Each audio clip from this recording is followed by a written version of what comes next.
It was Moss the Chronicler who said that the land of Valisthea is blessed in the light of the Mother Crystals, and that it was this light which finally led our forebears out of the darkness. Yet, what they saw in the light gave rise to temptation. Temptation that ever lures us back into the crystal shadow. And thus did our journey begin.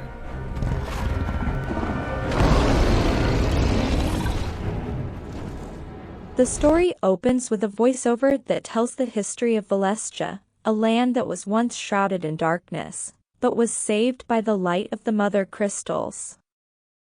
However, some people became greedy and wanted to use the crystals for their own benefit.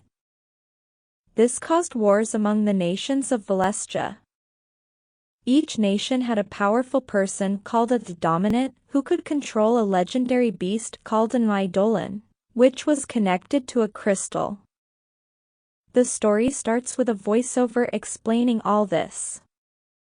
Then, it shows a snowy mountain where soldiers from the Iron Kingdom are getting ready to attack the ruler of the Crystalline Dominion. The Iron Kingdom worships the fire crystal and its eidolon called Ifrit. The soldiers are led by an officer named Wyvern, who reminds them of their mission and tells them to focus on their target. One of the soldiers named Jack makes a joke about killing the ruler and taking her place, but Wyvern scolds him. The soldiers reach the capital of the Crystalline Dominion, but find it guarded by knights from the Holy Waludian Empire. This empire worships the Earth Crystal and its eidolon, Titan. The knights are led by Marshal Sidolphus Orlando, who is also the ruler's uncle. He tells the Iron Kingdom soldiers to leave, but they refuse and start attacking. There is a big battle between the Iron Kingdom and the Waludian Empire. Meanwhile, in another part of Valisthea, Clive Rosefield, a young knight, is training with his mentor Lord Ardbert in the Rosefield house. Clive is the older brother of Joshua Rosefield, who is the dominant of the Wind Crystal's eidolon, the Phoenix.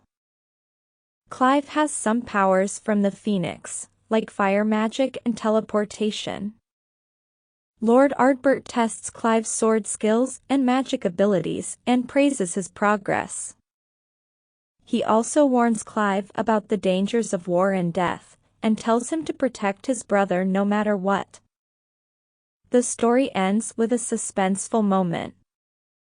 Ifrit's dominant, a mysterious man with red hair and horns, appears on the battlefield and confronts Titan's dominant, a young boy with brown hair and horns.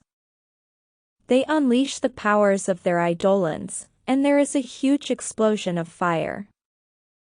And that's where the story leaves us hanging. The game has single-player action RPG with a focus on real-time combat.